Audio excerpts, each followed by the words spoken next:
durísimo escuchar en voz de la persona que persiguió a miles de maestros en este país, que cesó a miles de maestros en este país, la persona que bueno, forma parte de los culpables de casos como Nochixtlán, que nos hablen hoy de libertad. ¿Cuál libertad? La libertad de utilizar la normativa como si fuera un garrote para tratar de atacar al magisterio. Yo no sé de qué está hablando de un modelo educativo que se centraba en pruebas estandarizadas, en libros de texto estandarizados en todo el país, donde no había ninguna libertad para la creatividad. Los únicos que tenían libertad eran los empresarios de la educación, que se hacían ricos con ello, las puertas giratorias que habían, cómo saltaban del ámbito privado hacia el ámbito público, directores de editoriales que terminaban en la función pública para beneficiar a los que habían dejado atrás en el sector privado. A esa libertad estamos refiriéndonos. El nuevo modelo educativo, los nuevos libros de texto sí se hicieron con base en la libertad, con convocatorias abiertas donde pudo participar cualquier maestro, sin importar su filiación política, sin importar los años que tenían de servicio ni a qué sindicato pertenecían. Eso sí se hizo desde la libertad, un modelo educativo que lo hicimos a través de asambleas, discutiéndolo con las bases magisteriales. Esto es el resultado del neoliberalismo. Lo que tiene ahí ni siquiera lo escribieron ellos.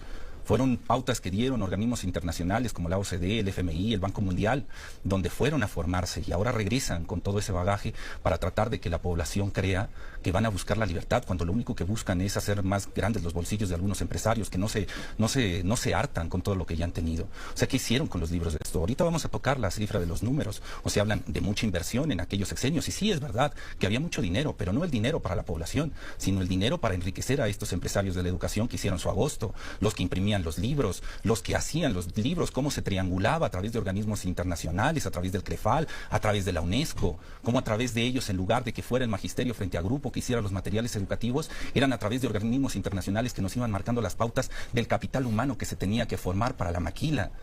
Hoy sí tenemos un modelo educativo, estos libros de texto que representan la formación de un ciudadano crítico. Se recuperó otra vez la idea de la escuela pública. Hablamos de privatización, tan solo digamos los números que se dieron de los permisos para la apertura de escuelas privadas en aquellos sexenios. ¿Cuántos reboes se autorizaron para aquellas escuelas? Cuando hablan de recuperar la educación pública, ¿a qué se están refiriendo? O sea, sí duele, Joaquín, porque no estábamos bien. O sea, teníamos en las calles al magisterio peleando por sus derechos y que vengan y que digan que esa reforma fue para la libertad de la población. Vuelvo a decir, ¿cuál libertad? De los más de 4,000 maestros cesados, de los muertos que hubo, del caso Nochixtlán, de los compañeros de Ayotzinapa. ¿Es esa la libertad que se refiere? Aquí está, por ejemplo, la recomendación que hace la CNDH de justo como gobiernos como Chihuahua y gobiernos de Coahuila que se ampararon para la distribución de los libros de texto, porque supuestamente la mentira que dices, que falta la ciencia, que hay proselitismo en esos libros, que hay una cuestión ideológica. Los tribunales han ido desechando todas esas quejas, todos esos amparos, y la CNDH hace unos días acaba de dar una recomendación donde, después de hacer un análisis minucioso de lo que sucedieron en esos meses, da cuenta de que aquello violó los derechos humanos de toda la niñez de esos estados al no repartirse esos libros, porque no había motivo para que se privara del reparto de esos materiales. Entonces, eso que dice que los materiales están en contra de la ciencia, eso es toda una mentira. Si ponemos los planes de estudio, los programas, se verían que los contenidos que están marcados en los programas anteriores se mantienen en los actuales. Es decir, no se ha perdido contenidos ni de matemáticas, ni de español, como gente como él estuvo diciendo por todos lados. Eso es mentira. Es ahora la diferencia que hay es en el modelo educativo. Mientras que allá se centran en una cuestión de enseñanza-aprendizaje, donde el estudiante está de manera pasiva, tratando de acumular toda esa información, memorizarla. En este caso se hace con una visión activa, donde hay un trabajo por parte de los estudiantes, donde a través de proyectos van asimilando los contenidos. Y termino con esto para darte pie al diálogo. Esto no es el proyecto de Marx Arriaga, esto no es el proyecto de la imposición de lo que debe ser la educación de este país. Si lo piensas de esa manera, no entiendes al magisterio. Por eso no entendías por qué estaban en la calle pidiendo que se viniera bajo esa reforma.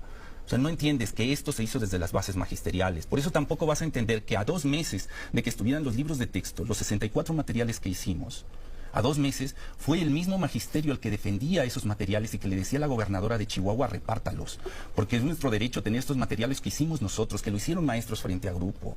Esto no es la visión de una sola persona, por eso no entiendes al magisterio, y por eso el magisterio te trata como te trata. Me encantaría que fueras a Ayotzinapa y les dieras la cara, que fueras a Oaxaca, que fueras a Guerrero, a Veracruz, donde hiciste tanto daño.